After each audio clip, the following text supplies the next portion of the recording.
Cette vidéo est sponsorisée par NordVPN. Plus d'infos en fin de vidéo.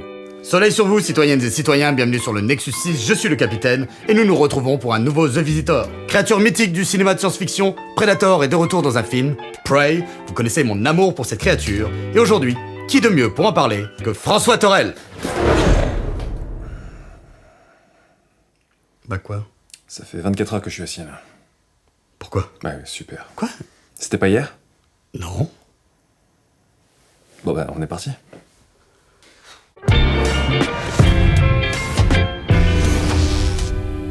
François? Anatole. De retour sur le Nexus 6 pour ce film, Prey. De Dan Trachtenberg. C'est son deuxième long métrage après 10 Cloverfield Lane. Exactly. Tu connais mon amour pour le Predator, beaucoup de nos abonnés le savent, mais toi, quelle est ta relation avec Predator? Pareil, j'ai découvert ça assez tôt, parce que ma mère est fan de Predator et des adaptations de Jane Austen, c'est son éclectisme. Une grande femme. Une grande femme, absolument. Elle avait Predator qu'elle adorait, enregistré, mais qui avait loupé un petit peu le début sur la VHS. Ce qui fait que ça commençait juste avant l'attaque du camp. Ah bah c'est une bonne demi-heure, c'est pas juste... Un petit peu moins quand même. Et du coup, j'avais regardé Predator, elle m'avait caché les yeux quand il y avait Shane Black qui se faisait dépecer. Non.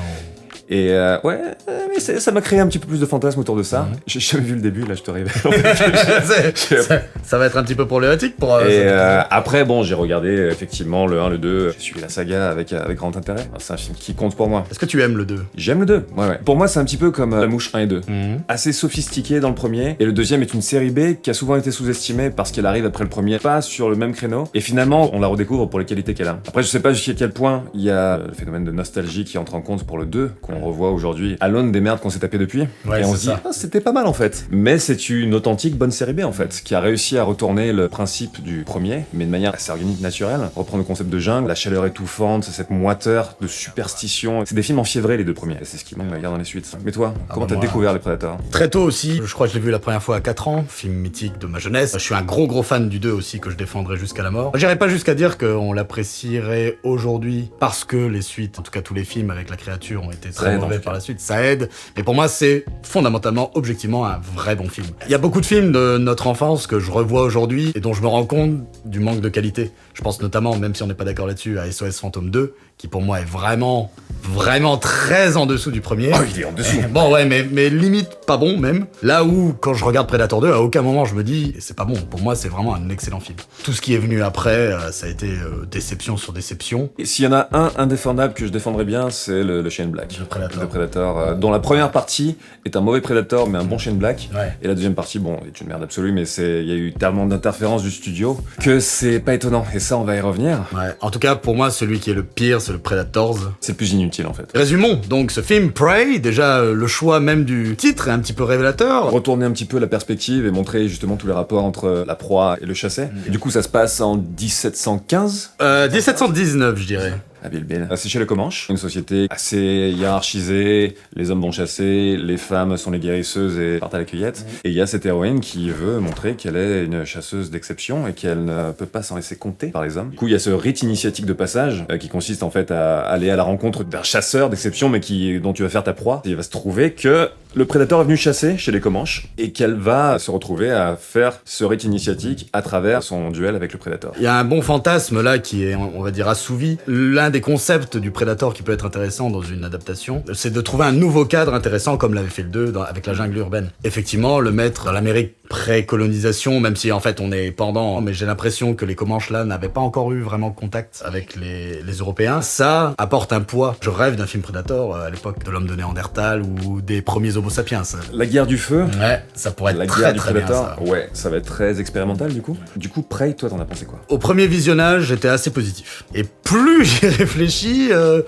plus c'est compliqué. Je résumerai ça quand même d'une manière assez simple. Ça reste un meilleur film que ne l'était The Predator, Predators et évidemment les Aliens vs Predator. Ça, on peut pas le lui enlever. Maintenant, je peux pas m'empêcher de me dire qu'il y a des occasions manquées, des choses qui auraient mérité d'aller plus loin. Ce que je reprocherais au film, c'est de ne pas être assez innovant. Maintenant, je lui reconnais cette qualité aussi de ne pas chercher à être ce qu'il n'est pas. On est sur un concept assez simple, le film n'est pas très long, on est sur une forme de ligne claire. Maintenant, je pense qu'on peut aussi attendre mieux, plus, et en fait, je pense qu'on va répondre à cette question aussi, à quoi ça sert aujourd'hui encore de faire un film Predator, tout simplement. C'est tout le problème des franchises. On est dans une pop culture où le passé n'est plus une source d'inspiration, ça devient un poids, un encombrement pour la narration. Et on le voit vraiment dans Prey, c'est que même la première partie du film, la première moitié, malgré ses défauts, je l'ai vraiment kiffé. Ça prend son temps, ça s'attarde sur les personnages, les dialogues sont plutôt bien écrits. Et c'est vraiment fin parce que ça pourrait tomber dans la punchline, la manière d'écrire assez cliché. Et là, c'est toujours tourné d'une manière qui vit, quoi. Il y a cette volonté de faire vivre ces personnages et l'environnement dans lequel ils sont. Mais à partir du midpoint, ce qui est exactement à la moitié du film, au moment où le Predator se révèle et au moment où comment je le vois pour la première fois, en dehors de la sœur. La deuxième partie, je la trouve très mauvaise, borderline ridicule, particulièrement quand les Français débarquent. Ouais. Ils arrivent exactement dans la deuxième partie de l'acte 2. Dans ce genre de film qui est assez classique, assez balisé en 3 actes, c'est le plus difficile à faire. Parce que généralement c'est là qu'il y a le ventre mou du film. L'acte 1 pose absolument tout, le début de l'acte 2, ça commence à faire parler la poudre, et ça y est, bon, c'est dans le mouvement et on développe l'histoire. L'acte 3, c'est toute la résolution, toute sa pétarade, et la deuxième moitié de l'acte 2, c'est généralement où tu sais plus trop quoi raconter, pour justement arriver à la partie 3, tout en gardant du rythme et en continuant à avoir un propos. Les trappeurs francophones, là, clairement, c'est le ventre mou absolu du film. Ils ont aucune espèce de justification narrative, ils arrivent uniquement pour fournir un obstacle pour l'héroïne et de la chair à canon pour le prédateur, et ça va être juicy parce que soudainement on a des plans séquences où il va buter des mecs et ça devient une sorte de maman j'ai raté l'avion version Predator. Ça peut être jouissif dans le cas de cette scène, mais c'est tellement, si tu veux, artificiel dans la manière dont c'est amené. On pourrait arguer du fait que c'est pour montrer l'homme, c'est le véritable ennemi, l'homme qui ne respecte pas la nature, et voilà, l'homme est un loup pour l'homme, machin, il va y avoir un retour de bâton par rapport à ça, parce qu'il y a les bisons, les bisons, qui sont dépecés non par le Predator en fait. Et on voit que symboliquement, eux, ils laissent la tête, donc et puis ils laissent aussi toute la viande, c'est juste vraiment pour la peau, quoi. C'est ça, ouais. Le côté vénal de l'humain, là où ça. le Predator, lui, tue avec honneur. Ouais. Des gens pourraient argumenter aussi là-dessus. Ouais, il contre tue ça, quand même, mais il y a les bons chasseurs, il y a les mauvais chasseurs. On va pas refaire le sketch, hein, parce que là, il y a... On va développer plus sur l'histoire et la narration du film, mais en attendant, un quiz. J'espère que tu seras meilleur que la dernière fois. je t'en prie. Quel est le vrai nom des Predators? Alors, c'est les Yotja ou les Yotya, comment on les prononce? Moi j'ai toujours dit Yaoudja, mais je l'ai jamais entendu dit par quelqu'un. En tout cas dans les films c'est jamais dit. C'est le Predator. Predator. Le Predator. Quelle est la prière que fait Danny dans Predator 2 avant d'être tué par le Predator? Ben, tu sais quoi? Je n'en ai aucun souvenir. Espèce de mot syphilitique? Non, Celle-là? c'est hors champ, on entend se débattre avec le Predator, il fait Jésus, Marie, Joseph. Est-ce que c'est vraiment une prière du coup? Moi j'ai trouvé cette histoire plutôt bonne, c'est un bon récit d'émancipation, c'est pas toujours le cas, aussi parce que avec la scène du Puma, elle échoue, même si on verra après que c'est un petit peu plus compliqué. Elle rencontre des obstacles, elle va au-delà de ça, elle est soutenue aussi par son frère, même si certaines personnes de la tribu ont le rôle des gros connards habituels. Efficace. Ça devient une qualité en fait où on perd souvent les films dans une fausse complexité à la mort moelle-neu, à surcomplexifier en apparence alors que l'histoire reste complètement bateau. Aujourd'hui c'est le less is more, c'est devenu une qualité en soi. Là on décélère, on met pas 14 000 prédateurs qui font tous 15 mètres de haut et sont juste dopés aux sandaliens, j'en sais rien. Ce film est un film standalone, c'est-à-dire que tu peux le regarder sans avoir vu la saga. Le problème c'est que s'il arrivait pas en 5ème position, il montrerait jamais le Predator comme ça. C'est-à-dire qu'il y a tout un truc au début où tu sens que Trachtenberg il a compris la démarche de McTiernan, contrairement à tous les autres, c'est-à-dire que dans le cadre t'as toujours des bruissements de feuilles, t'as toujours un truc, une sorte de parasite au premier plan. En fait t'as des zones de mouvement. Tu sais que tout est basé sur l'invisible, le Predator qui est cette menace qui est absolument partout. J'avais fait une vidéo là-dessus à l'époque qui s'appelait Aux yeux de tous, Predator, qui retourne au trope du cinéma d'horreur où tout est dans l'obscurité, où tout est hors champ. Et là, la menace, avec l'invisibilité, elle est dans le champ constamment. Et chaque élément du champ pourrait être la menace. Du coup, le truc est juste devant ton pif, ou peut-être pas, mais il y a ce truc du je suis en présence de quelque chose que je ne peux pas voir, et ça retourne un petit peu les codes. Et je trouve que la première partie du film joue là-dessus. Le plan juste avant que le titre du film apparaisse, où elle est vraiment sur la petite corniche, elle voit le ciel qui est complètement démonté, ça pourrait être un truc, mais vraiment de l'ordre du fantastique. Tout le monde sait que c'est un film Predator à cause du marketing. Du coup, t'as pas besoin d'établir que le Predator est droppé par ses potes. Le vaisseau part, le Predator met son truc de camouflage. C'est là en fait que tu vois que à la base Trachtenberg avec son scénariste, il voulait faire grosso modo Apocalypto avec un Predator et que le Predator soit plus ou moins la surprise. Sauf que bien entendu, comme on est dans l'industrie du cinéma dans laquelle on est aujourd'hui, le studio a fait bah non, on va en faire un opus de la saga, on va le marketer comme tel, tandis qu'à la base, ils voulaient justement adopter un truc beaucoup plus qui relève de la superstition. Toute la première partie du film, elle fait écho à la scène du 1, où ils attendent en fait le Prédateur après avoir mis les pièges, et le personnage d'Anna qui commence à parler de la légende en fait du Prédateur, c'est cette espèce d'être qui vient quand il fait ultra moite, ultra lourd, qui fait des trophées des hommes. Toute la première partie pourrait partir sur quelque chose d'enfiévré là-dessus, et ensuite révéler le Prédateur, mais là, comme ça devient un film Prédateur et que Trachtenberg doit l'intégrer au truc pour que, j'imagine, les fans soient contents,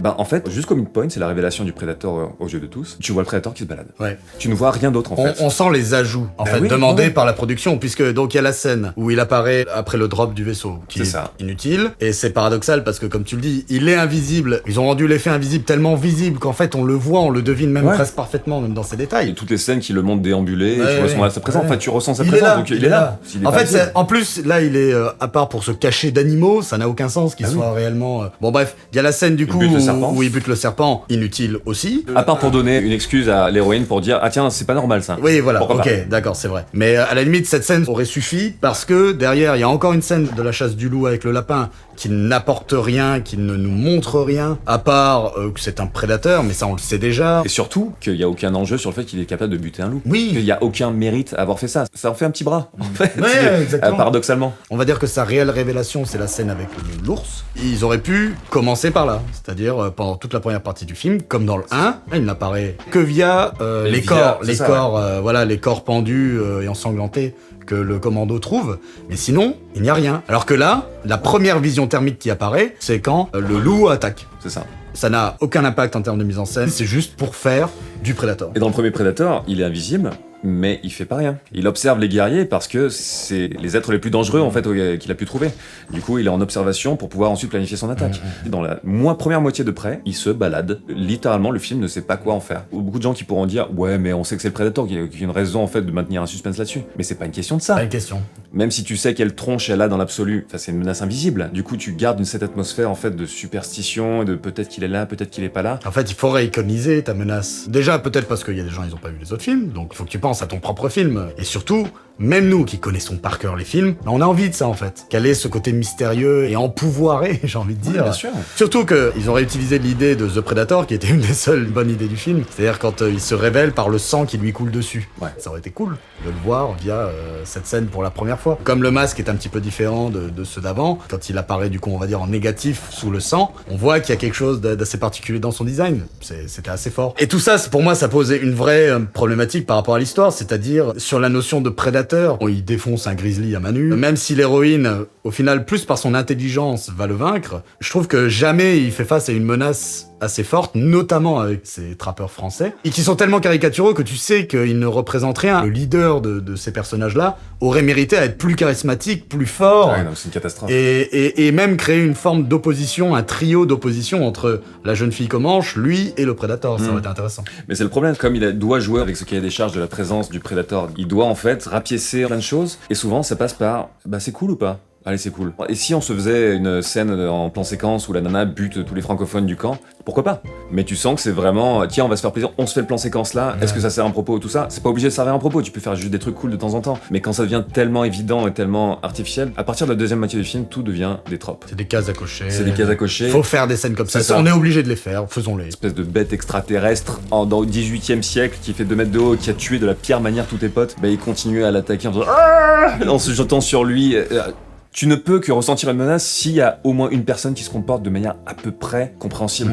Tandis que là, bon, bah, c'est juste un jeu de destruction. Ouais. Ça fonctionne si t'as vraiment aucune exigence par rapport au reste. C'est-à-dire, ça fonctionnerait en tant qu'une scène prise en dehors du truc, tu la mets sur YouTube telle quelle. T'as pas besoin du film pour l'apprécier plus, si tu veux. Ça n'apporte rien. Surtout parce que le propos du film, a priori, c'est de dire, voilà, les colonisateurs européens ont détruit la nature, les Comanches, eux, vivaient plutôt en harmonie, et même le Predator, à sa manière, est en accord aussi avec sa nature propre, mais aussi la nature environnante. Donc l'idée, c'était quand même de montrer, via le meurtre des bisons, que l'Européen détruit. Donc il faut aussi en faire des personnages qui sont plus intéressants, qui sont moins caricaturaux. Tu parlais du respect, et là je viens d'y penser. Un des trucs importants des deux premiers, c'est que, in fine, il y avait un respect entre le héros et le prédateur. Il y avait toujours un moment où les deux se regardaient dans les yeux et avaient un moment d'échange, une compréhension tacite. Ouais.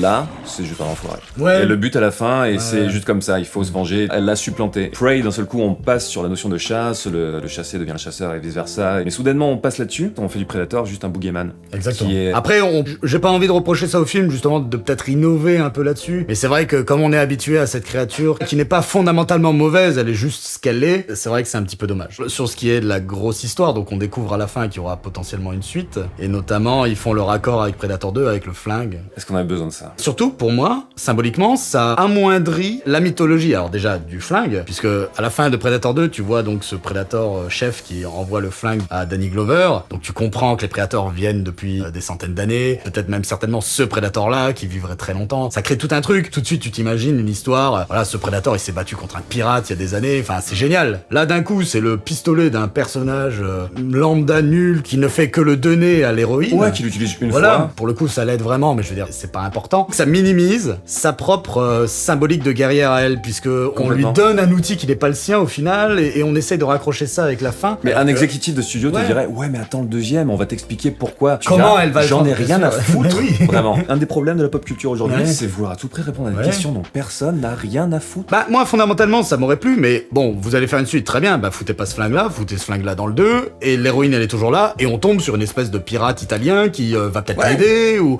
foutez la paix au flingue. Ou foutez la paix au flingue, mais bon, je veux dire, quitte à ce qu'il apparaisse, gardez sa puissance symbolique. Oui, ça peut être vraiment juste un clin d'œil. Tout comme à la fin du 2, les crânes d'aliens, qui a ensuite donné naissance à une autre mythologie, et c'était pas en mode je passe pas de blanche sous la porte pour vraiment montrer aux fans et aux lore que c'est bon, voilà, déférence. Juste non, arrêtez quoi. C'est vraiment dommage. Et c'est ce que j'appelle un film zombie. Ouais. Je peux pas en vouloir au film lui-même et surtout pas à Trachtenberg et à son Non. scénariste. J'en veux en fait à l'industrie qui les a forcés à ne pas faire la meilleure version du film qu'ils voulaient faire. Parce que qu'il y a des charges, parce que ce qu'on pense que le spectateur attend, j'en ai marre des franchises, laissez-les crever. Ou laissez-les vivre justement en ne plus y touchant parce que vous les faites crever en les diluant dans ces produits qui n'apportent rien à rien. On va continuer, mais en attendant, Un jeu. un quiz. Cite tous les crimes des personnages de Predators. Mais il est fou le mec. Ou en tout cas, leurs activités illicites, quels archétypes ils sont. Topher Grace c'est un serial killer. Ouais. Adrian Brody c'est un tueur à gages. Un mercenaire. Danny Trejo, Tu le prononces très très bien. il... Danny Trejo. Il bosse avec Old El Paso. Je pense que c'est c'est son crime principal. Putain, j'en ai aucun souvenir. Un narcotraficante. Ah, ils sont vraiment archétypaux, quoi. Ah oui, oui. La nana qui fait duo avec Adrian Brody, je ne sais plus du tout non plus. C'est une sniper de l'armée israélienne. Le Yakuza, bah, c'est un Yakuza. Il y a un russe qui... Il y a un Spetsnaz. Un Spetsnaz. Ouais, c'est les commandos spéciaux de l'armée russe. Ces gens-là font des choses pas très catholiques, on va dire. C'est ça, mais ils sont pas été arrêtés pour ça, quoi. C'est pas forcément des gens qui Non, sont... non, d'accord. Qu'on se parle là, parce que j'aurais répondu tout de suite absolument tout bien si je... Il t'en reste deux. Il y a deux autres. Laurence Fishburne, tu le... Non, il est pas dedans. non. Je me souviens plus. Il y a Mahershala Ali. Ah putain, qui mais il est joue dedans, un c'est vrai. Seigneur de guerre. J'avais complètement oublié. Je sais plus de quel pays. Je pense qu'il a mais- complètement oublié aussi qu'il était dedans. Il s'est bien rattrapé derrière. Et il y a cet acteur dont j'oublie tout le temps le nom, mais qui joue un violeur multirécidiviste. Celui qui vient pour le coup vraiment de prison. Ah putain, celui qui a la tronche pas possible, qui était dans Hateful Eight. Donne-moi juste son prénom. Walton. Goggins. Exactement. J'ai une question. Oh. Qui sont les acteurs qui jouent de père en fils dans la saga Predator?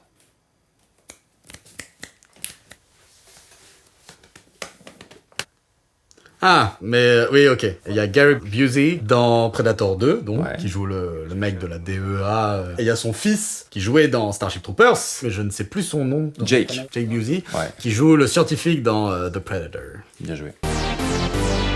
On va commencer par le personnage, qui est le Predator. Qui est en plus assez archaïque. J'avais un peu plus de mal avec l'esthétique, si tu veux, du sort de masque En os, simili-os ou en je sais pas quoi. Moi, j'aime beaucoup, je trouve que... Bah, le design est cool, Ouais. mais je trouve qu'il est pas assez justifié autrement que bah, ça se passe il y a 3 siècles.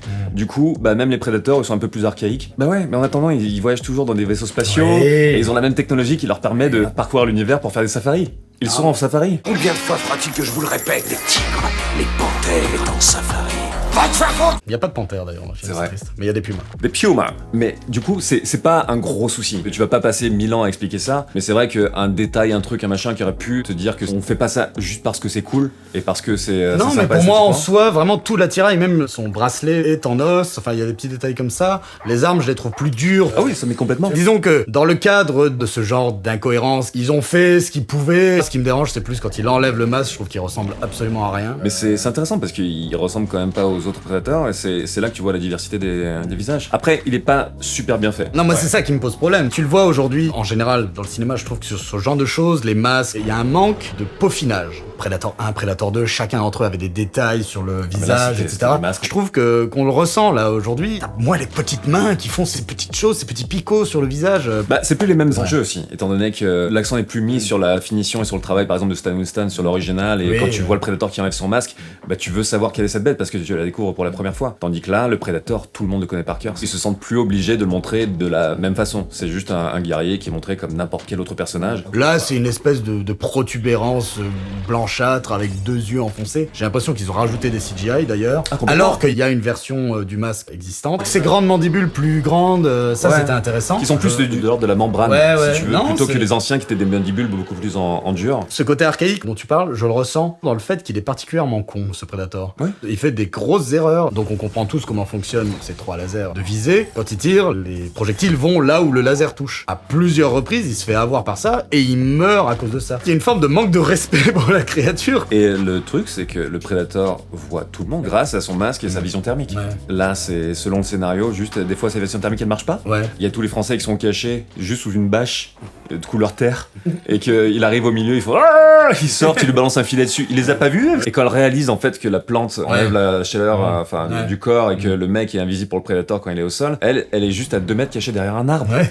Le mec a toujours son masque et sa vision thermique. À quel moment il peut pas la voir? Quand elle prend les fleurs, justement. Les autres fois, il voit des corps. Ils sont froids, mais il les voit. Là, elle disparaît de sa vision. Ça c'est clair, il devrait y avoir une silhouette bleue. Il devrait voir la silhouette bleue debout. Mais non, et elle se décale. Au bout d'un moment, c'est pas grave de temps en temps une incohérence comme ça. Ouais. Mais quand c'est incohérence sur incohérence sur incohérence, enfin, comment tu veux t'attacher à quoi que ce soit? Surtout que tu peux choisir de le mettre en scène autrement, enfin tu peux aller un peu plus loin. Ça décrédibilise donc la portée menaçante de la créature. C'est pas l'objectif. L'objectif aussi est de montrer que elle est plus intelligente, et ça, pas de problème. Mais elle aura plus de mérite à être plus intelligente de quelqu'un d'intelligent, pas d'un débile profond, quoi. Ouais. Le frère aussi est bon. Moi j'ai beaucoup aimé Non, mais cette relation l'alchimie entre les deux acteurs et les ouais. deux personnages est géniale. Tu sens vraiment la complicité, le fait qu'ils sont frères et sœurs. Ça joue bien. Les deux jouent très très juste, même dans sa manière de crier. Là, Ouais. à la fin, quand elle a vaincu le Predator, ça pourrait être caricatural, ça pourrait être too much. C'est vraiment sur une fine ligne et elle le fait juste bien, quoi. Le problème du film, je trouve, c'est qu'en fait, il y a que ces 3 personnages qui sont intéressants. Les autres qui vont se battre contre le Predator, malheureusement, on les explore pas assez. Ah. Donc j'aurais aimé qu'on ait autre chose que des mecs lambda qui refusent que la meuf vienne avec eux. Quitte à faire J'aurais des choses, même visuellement, qui sont pas crédibles pour Ouais. l'époque, mais des signes visuels. C'est comme Shane Ouais. Black dans le premier. Ouais. Il avait ses grosses lunettes, personne n'aurait ça. Ils Ouais. ont filé ça pour que le mec soit le Ouais. côté un peu nerdy, un peu marrant. Il y a un vrai choix d'être réaliste sur les costumes et tout du film. J'ai le sentiment. Ça, mais- je sais pas. Ils avaient tout intérêt aussi à être très minutieux dans la reconstitution. Ils devaient avoir des consultants. Et c'est normal. Bon, après, ils respectent moins apparemment les Français. Juste pour ne plus avoir à en reparler. Oui. C'est honteux. Et ceux qui sont censés parler français, et qui sont castés, qui sont joués par des gens qui sont pas du tout francophones, on a déjà vu ça. Là, non seulement il y a aucune direction d'acteur, l'accent et tout ça, je suis sûr que quelqu'un va pouvoir trouver un truc comme quoi il y avait quelqu'un à l'époque qui a parlé comme ça une fois. Et non, on est dans un film où des Comanches parlent un anglais moderne. Au bout d'un moment, faut se décider. Mais surtout, les dialogues sont écrits via un Google Translate tout pété. C'était quoi les. Ouais. C'était... Ils essayent de tirer sur le Predator, C'est mais il y a ça. leurs amis devant, ils disent. On va frapper les autres! Au lieu de dire, on va les toucher, quoi. C'est ça, et il y a le I got a bad feeling about this. Ouais. Là, c'est j'ai pas un bon sentiment avec ça. Oui. Mais quoi? Non, et puis les 3 quarts du temps, tu ne comprends même pas ce qu'ils prononcent.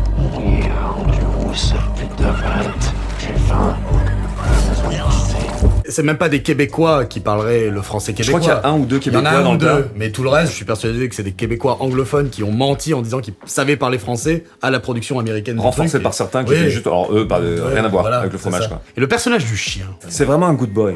it's a good boy. Ah, c'est un good boy. Il a une bonne tête. Il a une bonne tête et il fait ça juste quand il faut. Ils sont forts. Mais il suffit de mettre un chien pour déjà Mais oui. t'attendrir. On va en arriver à la mise en scène. Ouais. Mais en attendant, Ne serait-ce pas un jeu? un quiz. Quel est le nom qui apparaît sur le pistolet à silex dans Predator 2? Ah la vache. La date, au moins? 1715, mais le nom, je me souviens plus. Raphaël Adolini. Ah. Cite-moi 3 phrases humaines que le Predator dit dans toute la saga. Je peux le dire en anglais. Parce que moi, tu vois, je Ouais, le regarde en ouais. anglais. Moi, je regarde plutôt en français les 2 premiers, mais bon. Entre deux Bergman, il dit Anytime. Après que Bill Duke ait pris le scorpion dans le dos de Carl Weathers. Ouais, c'est une joie. C'est une joie. Il rit, comme Billy. Ouais, ça compte pas. Ça. On meurt tous un jour. No, shit happens dans le Shit deuxième. happens. En français, du coup, c'est on doit tous y passer. On doit tous y passer. Dans le premier, est-ce qu'il dit d'autres trucs? Celle de fin. Dans le premier? Ouais. Mais non. Bon Dieu, qui es-tu? Il le répète. Non, il le répète pas. Si. T'es sûr? Ah oui, non, persuadé, mec. Mais en version originale, non. Bah, en français, en tout cas. Putain, faut qu'on regarde. Vérifie Ouais, la version. mais en français, en anglais. anglais, toi. ouais. Toi, mais en anglais, moi je vais en français.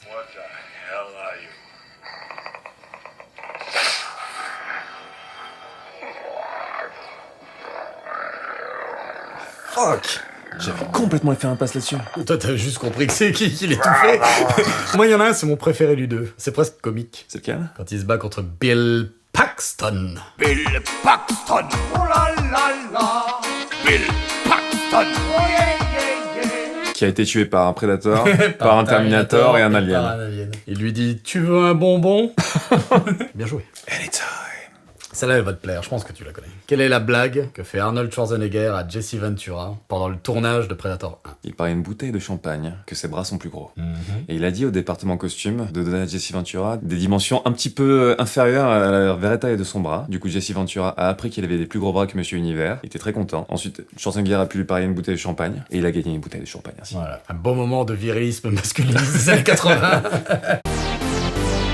Qu'est-ce que tu attendais du film au niveau cinématographique ? Rien. Rien. Mais vraiment rien, parce que l'esthétique que je voyais dans la bande-annonce, c'était une esthétique de plateforme. C'est-à-dire, c'est Je vraiment... trouve un peu dur là pour le coup. Peut-être, ouais, mais c'est peut-être parce que j'en ai tellement marre. Ça veut pas dire que c'est mauvais ou moche, c'est juste que c'est l'éternelle même grammaire cinématographique, des mêmes valeurs de plan, des mêmes objectifs utilisés qui sont toujours très très neutres, à quelques exceptions près. Tu fais un truc très illustratif, champ contre champ, plan large, et des fois tu reproduis, si tu veux, un des artworks qui avait un petit peu de gueule. Ce genre de plans sont très esthétisés, et tu sens que vraiment c'est... On va le mettre là, et puis là, et puis là. Comme ça balise 3 checkpoints dans le film. Mais du coup, ça, c'est l'impression que j'avais au départ en voyant la bande-annonce. Et effectivement, il y a plus de partis pris intéressants, notamment parce qu'ils sont très inspirés par The Revenant, Ouais, Inarritu. du Iñárritu, ouais. Sans arriver à la... C'est pas le même genre de film. Tu peux t'inspirer, si tu veux, de l'esthétique de The Revenant, mais c'est pas juste utiliser tel type de focale et tel type d'éclairage naturel à tel moment de la journée. C'est une longueur, un certain sound design, une écoute de la nature. Puis c'est une cohérence avec l'histoire globale aussi. C'est ça. Tandis que si tu reprends juste un petit peu la colorimétrie et des plans un petit peu The Revenant ou Terrence Malick au début quand elle est en train de marcher dans les blés, que t'as le vent qui caresse les blés, c'est Poisson beau. du ciel. Mais c'est juste beau, parce que t'as affaire à une série B qui est censée être ce qu'elle est dans l'industrie à ce moment-là. Ça ne sert pas à la narration, ça ne sert à rien. Il y a ce plan où elle se balade dans le village qui est en plan séquence, en contre-plongée, 3/4 on va dire, Ouais. presque un plan jeu vidéo, la caméra la suit, c'est très très beau. Mais moi ce genre de plan, j'aurais préféré que ça soit utilisé plutôt dans des séquences d'action. Ou pré-séquence d'action, justement, Voilà, quand elle est en train de se voilà. balader en sentant la menace. Typiquement, elle est là, le prédateur est face à elle, ils se courent l'un face à l'autre, t'as ce plan qui la suit, ça aurait été merveilleux. Mais aussi, parce que ça aurait témoigné d'un plus gros travail. Il y a quelques bonnes idées, mais en termes de réalisation pure, de mise en scène, des scènes de combat, c'est très classique. Et c'est dommage, parce que si tu as ces ambitions dans tes moments contemplatifs, je pense que ça peut être intéressant de retourner ça en utilisant ces moments dans les scènes d'action, et en fait d'avoir une cohérence globale artistique sur ton film. On l'a dit, il y a presque 2 films en un, mais pas uniquement dans ce que raconte le film. Voilà, t'as ton moment National Geographic au début, et puis après on passe sur autre chose. Le film de McTiernan, il y avait aussi 2 films en un film d'action actionneur décérébré des années 80, et après le huis clos Sylvestre,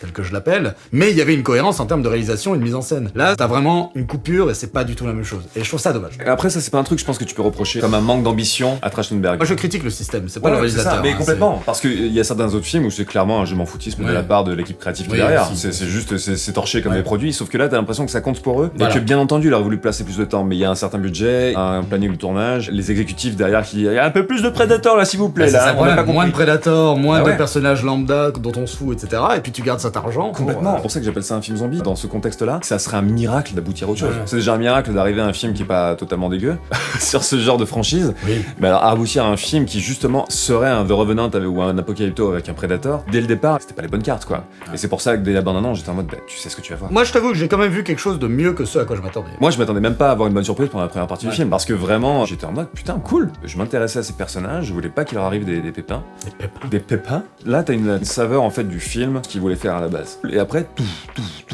Il y a une forme de côté assez jouissif, même gourmand, dans le destruction porn. Il y a des membres coupés, des trucs qui sortent des corps. Des bonnes viscères. Et là où j'ai trouvé du plaisir, c'est dans les armes du Predator. Parce que ça fait fondamentalement partie du plaisir inhérent à un nouveau film Predator, c'est quels vont être ces nouveaux gadgets. Ouais. Il y a quelques bonnes idées, ce bouclier qui coupe tout. Il y a aussi, bon ça c'est une réutilisation du filet qui était déjà dans le 2. C'était cool ça par contre, Ouais. quand il Ouais. défonce le Alors, mec en se resserrant. la caméra s'abaisse pour qu'on voit comment le truc fonctionne. C'est aussi pour des raisons, je pense, de moyens et d'effets spéciaux, parce que faire De violence découper le aussi, mec parce que, et de ouais. violence aussi, là, en l'occurrence. Mais c'est bien trouvé, parce que justement, on suggère, et là, tu comprends que le machin a complètement broyé le mec. Il y a des moments qui sont vraiment sympas comme ça. Mais par contre, je trouve que le film perd du temps sur des scènes soit d'entraînement avec la hache, on comprend très vite, et pourtant, il s'appesantit. Là, quand elle s'enfonce, cette espèce de tourbe, ça dure longtemps. À ce moment-là, je commençais à ressentir les scènes du Predator rajoutées. Je me disais, là, on perd du temps dans le film pour pas grand-chose, quoi. Alors que je préférais qu'on parle un petit peu plus des personnages, qu'ils aient plus de relations les uns avec les autres. Ça se joue à des détails, tout est une question de détails, et là, il y a peut-être pas les bons détails au bon moment. On va conclure, je pense. Avec un jeu. Non. Ah d'accord. A quiz. comment Anna, dans Predator 1, appelle le Predator en espagnol. En espagnol, mais putain, mais non, j'ai jamais d'avis. El pruro. El pruro del Le chefe. sorcier. El pruro de la playa. El diablo cazador de hombres. He who makes trophies of men. J'ai une autre question. Quels sont les acteurs du premier Predator qui ont une carrière politique? Arnold Schwarzenegger, qui est devenu gouverneur de Californie. Jesse Ventura, qui était gouverneur du Minnesota. Ah, je crois qu'il y en a un troisième. Il est pas devenu gouverneur, mais il a fait une carrière politique. Ah, ça me viendra plus. Sonny Langlam, celui qui Ah, fait... non, mais oui. Billy. Ouais. J'avais oublié. Ce film, il pose une question fondamentale. À quoi ça sert encore aujourd'hui de faire un film Predator? Et d'autant plus, quid de ce système de production de studio, quoi? Bah ça fonctionne, hein. Et tant que ça fonctionne... T'en avais parlé dans la vidéo sur Obi-Wan Kenobi avec laquelle j'étais éminemment d'accord. C'est juste alimenter des plateformes avec des contenus et que ces contenus soient appréciés ou pas, c'est juste un appel d'offres, ça fait partie d'un catalogue. Quelque chose en plus qui va permettre aux gens de prendre un abonnement pour un tout. Donc en fait la logique de réussite pour un film n'est plus la même auprès du public et c'est retombé pour une plateforme. Ça joue vraiment sur l'inertie de... ouais... Bon, je vais cliquer là-dessus. Qui est pas la même quand tu vas au cinéma, que tu fais la démarche d'aller prendre ta voiture, acheter une place, truc, machin, il y a une dimension plus active. Tandis que là, c'est un système qui mène vers une tentation du je m'en foutisme un peu plus grand.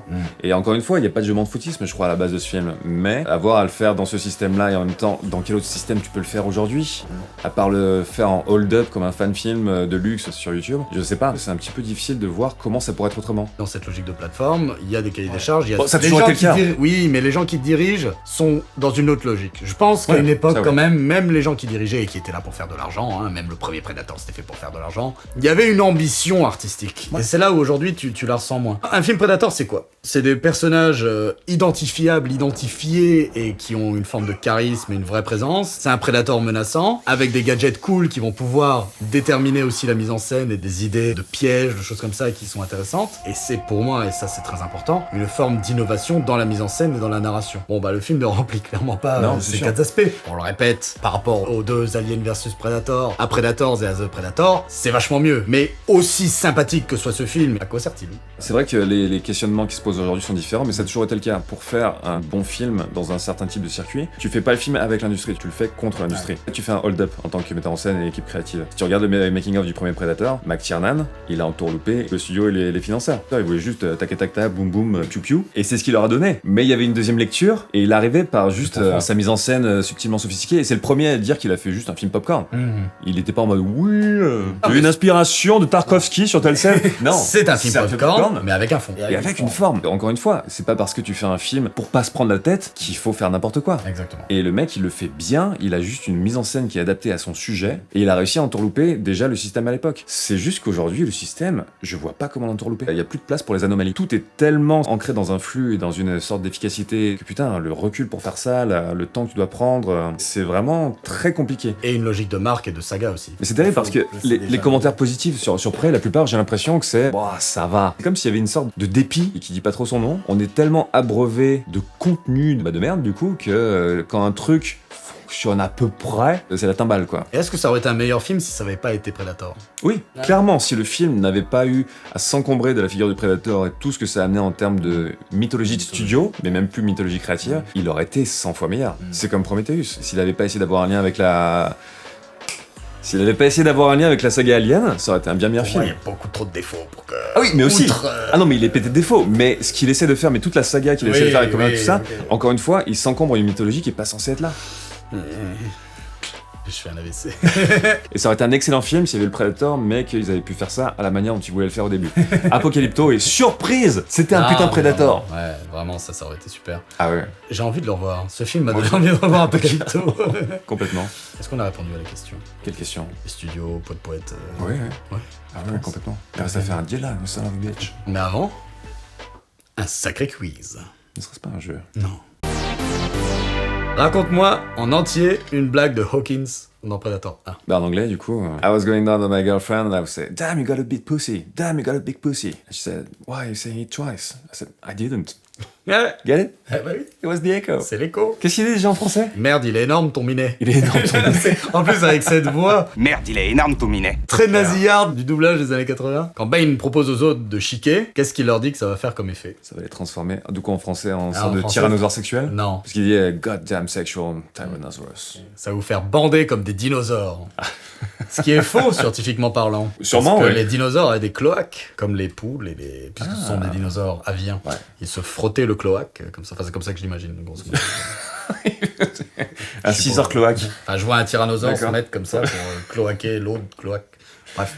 Cloaque, ça Voilà. c'est quoi? Je suppose que c'était à peu près comme ça. Voilà, donc un dinosaure ne peut pas bander, a priori. D'accord, mais il est gros et musculeux du coup, c'était Oui, voilà, assez c'est- pour Jesse Ventura. On comprend bien la symbolique. Très bien, très bien, très bien. Bravo, mieux que la dernière fois. Mais arrête avec ça, Bon, putain! bro. Dylan, Dylan, you son of a bitch. j'ai peur de t'escater le poignet.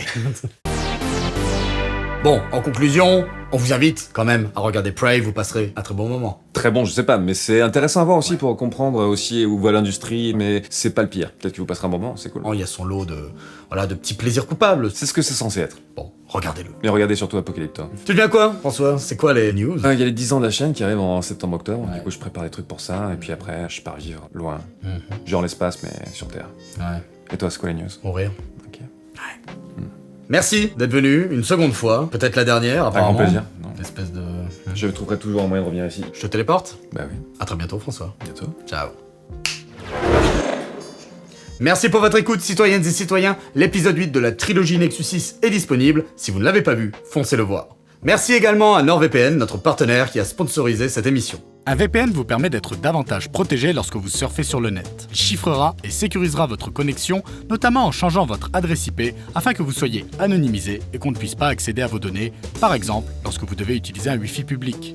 C'est aussi idéal lorsque vous devez accéder à un site bloqué dans le pays dans lequel vous vous trouvez, puisque vous pouvez vous connecter comme si vous étiez dans un autre. Personnellement, j'utilise aussi beaucoup en vacances lorsque je suis à l'autre bout de la galaxie. Mais ce n'est pas tout. NordVPN possède une nouvelle fonctionnalité de protection anti-menace qui vous protège des trackers, des sites malveillants ou des publicités invasives.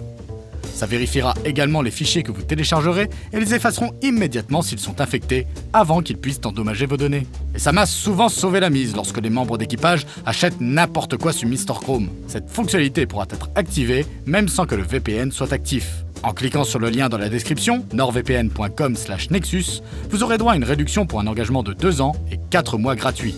Comme d'habitude, NordVPN a une politique de test sur 30 jours, donc si vous n'êtes pas satisfait lors du premier mois, vous serez totalement remboursé. Merci pour tout, citoyennes et citoyens, et à très bientôt sur le Nexus 6. Ciao.